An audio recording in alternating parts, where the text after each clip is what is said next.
You're welcome. I think it's appropriate at this time to say a few words of welcome, first of all, to us.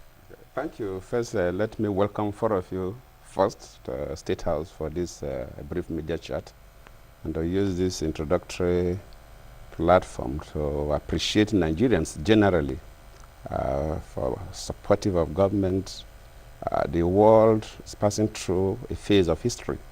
Almost all the countries of the world have one problem or the other, and Nigeria is not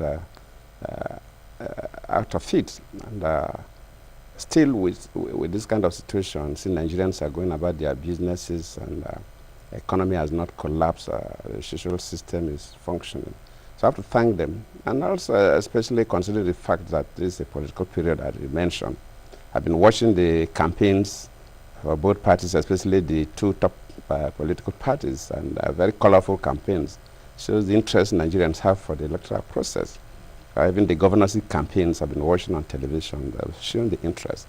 The issues of PVCs, permanent voters card, for example, interest me most, because before 2011 elections, Nigerians don't talk about voters cards until we've made sure that the Nigerians must decide who governs them at all levels. We've made sure that with our own concept of one man, one vote, one woman, one vote, one youth, one vote from 2011, and we kept fit with that.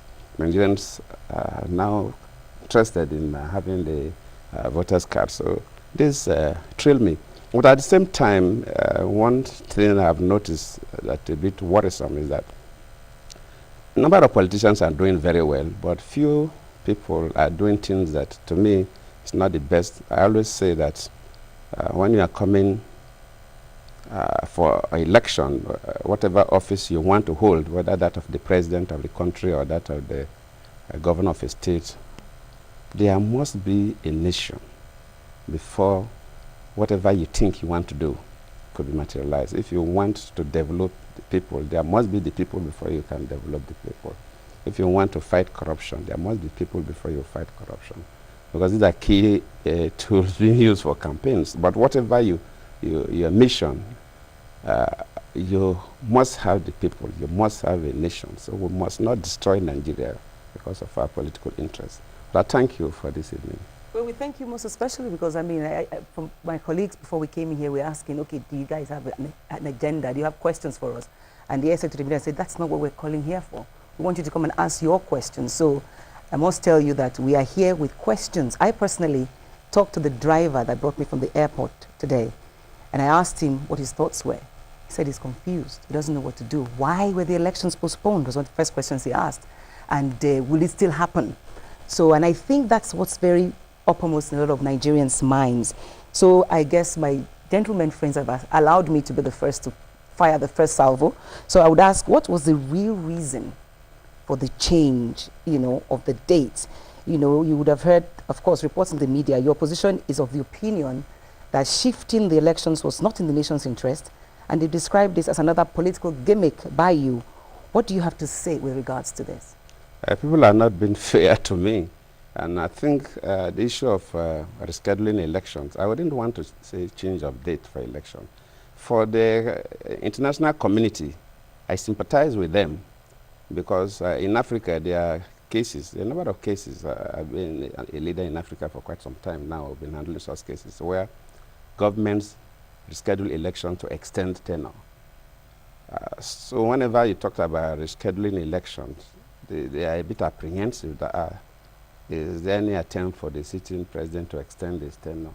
But this is not the case in Nigeria. In Nigeria, the law makes it very clear that there is a range of time elections could be conducted, not less than 30 days to the inauguration of the new government, and not more than 150 days to the inauguration of the government. Within this period, the election could be conducted so that it does not affect the inauguration of the new government. But within that period, if there are issues that will require the electoral body to adjust the dates, it's not, they can always adjust. You recall that in 2011, the first election, I was already in my village in Bayelsa State. The eve of that election, I was already had traveled to my village before I was told that the INEC have announced suspension of the election by 2 weeks, and I came back. So INEC did not discuss with me. I don't decide. I don't decide date for elections, but INEC work with security services because they must provide protection. The security services help to carry their materials, like the Air Force help to carry their materials, the Navy help to carry their materials, and of course, mainly they have to protect the staff of INEC, of course, ensure peace and security in the country. And I also remember that in 2011, when nobody even expected any crisis, 10 young people were just slaughtered. So there are a lot of security implications in conducting elections in Africa generally.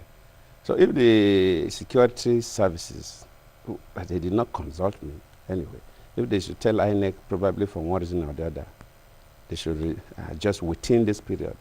Ordinarily for me, it's supposed not to be an issue, but this is a period where we make everything, make it look as if it's a big thing. Because I always say election, it's like any tournament. Let us say 2 countries want to play a soccer match. FIFA or so, say you are going to do it in March. Later they say, okay, April or May. The winning team will still win. So I don't see the big deal about it, but you see, when people decide to make white look like black and make black look like red, the society will be confused. Mr. President, what you're saying is that the real reason is the same thing that INEC has said. That's what you're saying? Yes, of course. Okay. So and I was not consulted, and I don't want to be consulted. In 2011, INEC did not consult me. If they had informed me, I couldn't have wasted my time and government resources. For any trip I make, I know what federal government pays. For me to move to one, even if I'm going to my village, my advance team will go there, 3 days, rake team, and so on. So a lot of costs involved. So there's no way I would have gone to the village.